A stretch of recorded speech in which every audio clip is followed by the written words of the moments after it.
Assalamualaikum warahmatullahi wabarakatuh. Selamat pagi semuanya. Kita ketemu lagi di pembelajaran daring Ekonomi Lintas Minat kelas 11 IPA 1 dan IPA 2. Bagaimana kabar kalian hari ini? Semoga sehat selalu dan keep stay at home dan jangan lupa untuk jaga kesehatan semua ya.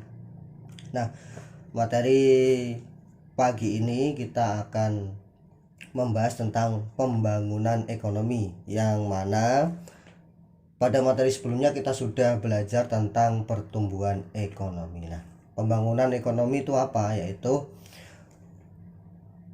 pembangunan ekonomi merupakan suatu proses multidimensial mencakup berbagai perubahan mendasar atas struktural sosial, sikap masyarakat, dan institusi nasional. Di samping tetap mengejar akselerasi pertumbuhan ekonomi, penenangan ketimpangan pendapatan, serta pengentasan kemiskinan.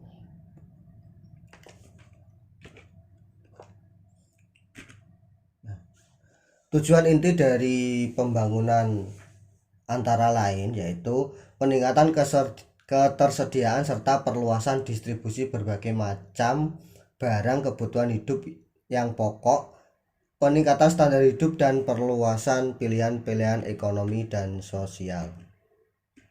Ya, itu pengertian dari pembangunan ekonomi. Di LKS sendiri juga sudah ada bahwasanya di LKS itu pembangunan ekonomi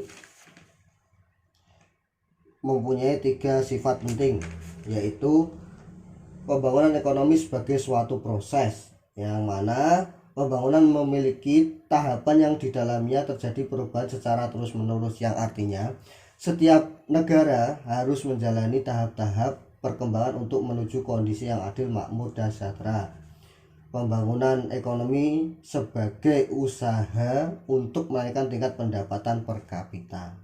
Nah, itu menurut Sadono Sukirno 1996, pembangunan ekonomi adalah upaya untuk meningkatkan pendapatan per kapita dengan jalan mengolah kekuatan ekonomi potensial menjadi ekonomi real dengan melakukan penanaman modal, penggunaan teknologi, penanaman pengetahuan, peningkatan keterampilan, penambahan kemampuan bernegosiasi, dan manajemen.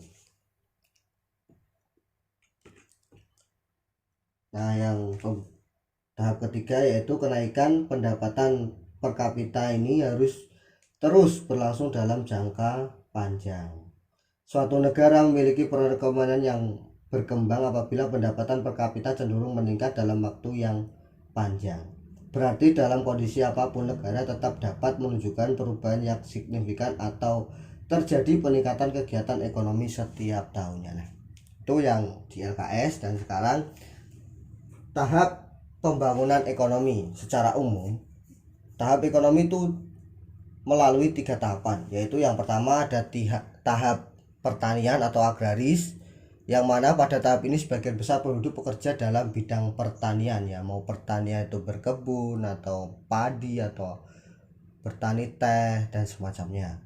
Yang kedua, tahap manufaktur atau industri. Pada tahap ini sebagian besar penduduk bekerja di bidang industri.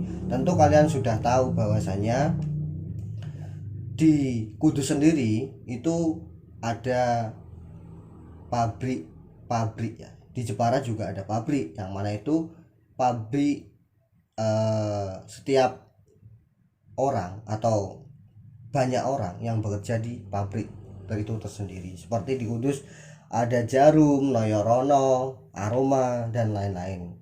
Jika di Jepara itu ada HWI, PWI, SAMI, dan lain-lain. Yang tahap ketiga itu ada bidang jasa. Pada tahap ini terjadi perpindahan tenaga kerja ke sektor jasa, itu karena ya mereka punya keahlian, makanya mereka menawarkan jasa seperti jasa potong rambut, jasa konsultan, dan jasa-jasa lainnya. Nah, langsung ke sumber pembiayaan ekonomi antara lain dapat diperoleh melalui simpanan domestik, yaitu masyarakat di negara berkembang cenderung tidak mungkin menabung karena untuk hidup saja sulit, tetapi mereka pasti menyimpan sesuatu untuk masa depan mereka. Nah, yang kedua itu sumber pembiayaan, ada investasi asing. Investasi asing bisa meliputi pendirian kantor cabang, pendirian perusahaan modal asing, atau pembelian perusahaan lokal oleh perusahaan asing. Tentunya kita sudah tahu bahwasanya investor asing itu banyak ditemui di Indonesia seperti investasi tol dan lain-lain. Yang ketiga, sumber pembiayaan ekonomi itu ada bantuan luar negeri atau foreign aid. Bantuan luar negeri merupakan uang, barang, jasa dari negara-negara dan organisasi internasional kepada negara-negara yang memerlukan. Selanjutnya, bantuan luar negeri itu terdiri dari berbagai macam. Yang pertama ada bantuan ekonomi, yaitu pinjaman dan grant dalam bentuk uang dan peralatan untuk menambah sumber modal negara-negara berkembang. Yang kedua itu ada bantuan teknis, antara lain berupa penyediaan tenaga ahli seperti insinyur, guru teknisi, dan sebagainya, untuk mengajarkan keahlian mereka kepada masyarakat di negara berkembang. Yang ketiga itu ada bantuan militer. Bantuan militer merupakan bantuan ekonomi dan teknis untuk angkatan bersenjata di suatu negara.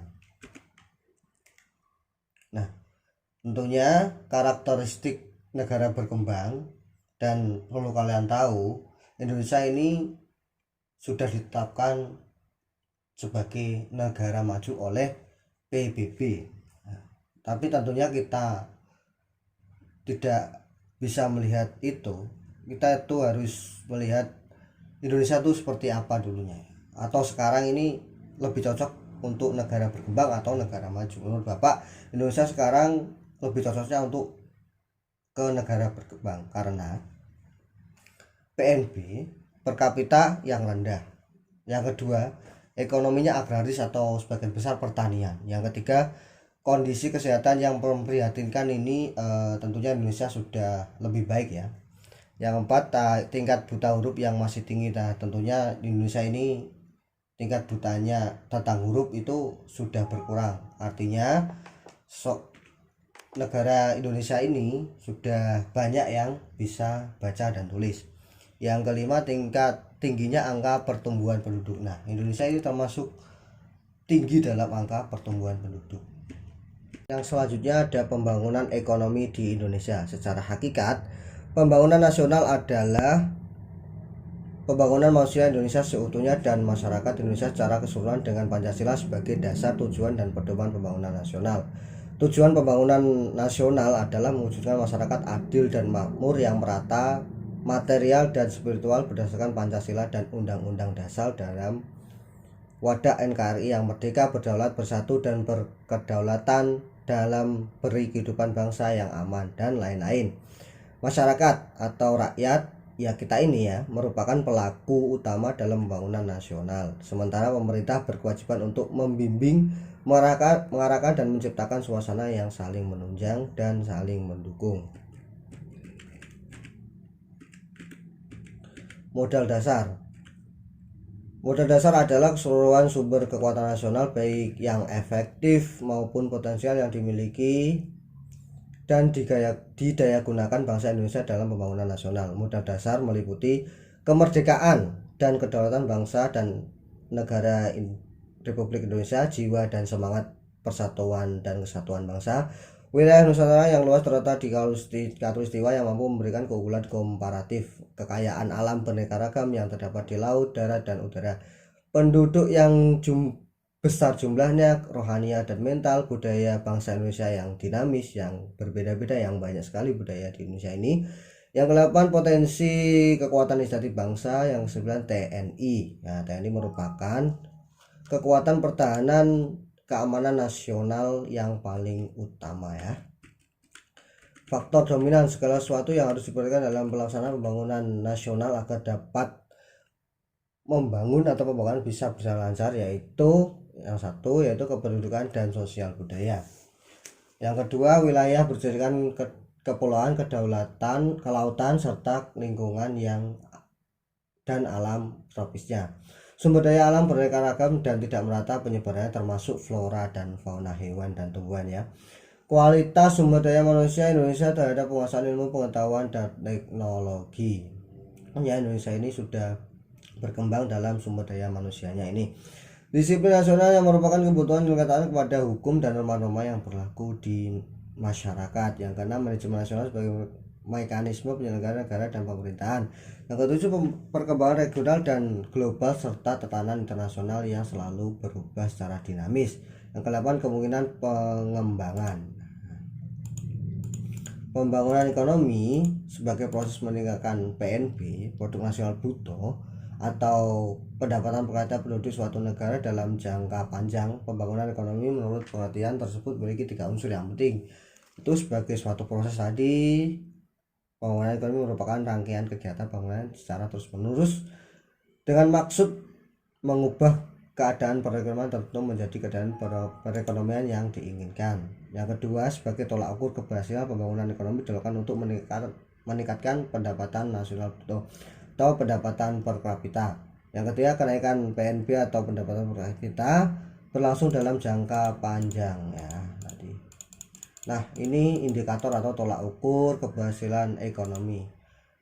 Itu ada pendapatan nasional. Negara yang pembangunan ekonominya berhasil akan mampu menunjukkan kenaikan pendapatan nasional. Yang kedua, produksi nasional, yaitu keberhasilan pembangunan ekonomi suatu negara dapat diukur menggunakan produksi nasional yang dicapai oleh negara tersebut.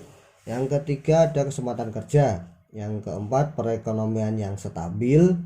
Yang kelima, ada rencana pembayaran luar negeri. Yang keenam, distribusi pendapatan yang merata. Nah, pola pembangunan ekonomi di Indonesia ini pembangunan jangka panjang satu, yaitu pembangunan jangka panjang meliputi 5 pelita. Secara umum tujuan yang hendak dicapai pada masing-masing pelita adalah sebagai berikut. Yang pertama tentunya meningkatkan taraf hidup, kecerdasan dan kesejahteraan rakyat yang merata dan adil. Yang kedua, meletakkan landasan yang kuat untuk tahap pembangunan berikutnya. Pelita 1 sampai dan pelita 5 merupakan pembangunan jangka panjang yang pertama. Nah, pelita 1, 2, 3, 4 dan 5 kalian bisa baca sendiri nanti. Bapak akan share PPT-nya. Yang kedua, ini ada pembangunan jangka panjang 2 yang ada di pelita 6. Kebijakan pembangunan bertumbuh pada trilogi pembangunan. 1, pemerataan pembangunan dan hasil-hasilnya menuju terciptanya kemakmuran yang berkeadaan sosial bagi seluruh rakyat Indonesia. Yang kedua, pertumbuhan ekonomi yang cukup tinggi. Yang ketiga, stabilitas nasional yang sehat dan dinamis. Tujuan pelita 4 adalah menumbuhkan sikap dan tekad kemandirian manusia dan masyarakat Indonesia dalam rangka meningkatkan kualitas sumber daya manusia untuk mewujudkan kesejahteraan secara lahir dan batin yang lebih selaras, adil dan merata. Meletakkan landasan pembangunan yang mantap untuk pembangunan berikutnya. Pelita 7 itu tujuannya menumbuhkan dan mengembangkan sikap dan tekad kemandirian manusia Indonesia dalam rangka meningkatkan kualitas sumber daya manusia untuk mewujudkan kesejahteraan lahir dan batin yang lebih selaras, adil dan merata. Yang kedua, meletakkan landasan pembangunan yang mantap untuk tahap pembangunan berikutnya ya.